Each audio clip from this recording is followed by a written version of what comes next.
Naglilinya po kami ngayon papunta sa grotto na kung saan ang mahal na Birhen ng Lourdes ay napakita kay Bernadette. Halos hindi maubusan ng mga pilgrims ang mga pumupunta dito sa Our Lady of Lourdes. Dahil tunay ngang milagroso ang lugar na ito ng kung saan ang mahal na ina ay napakita kay Bernadette.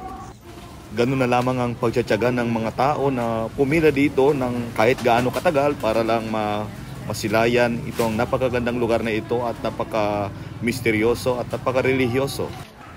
Mararamdaman mo talaga yung kabanalan ng lugar na ito dahil nandito yung presensya ng ating Panginoong Diyos. Kaya amin ding ipinapahid ang mga rosaryo namin sa mga bato sapagkat naniniwala kami na sagrado talaga ang lugar na ito. Ito mismo ang lugar na kung saan humukay si Bernadette at kung saan ang tubig ay umagos. Yung tubig na kukuha dito ay pinaniniwalaan na nakakapagpagaling ng mga maraming karamdaman. Salamat sa Diyos.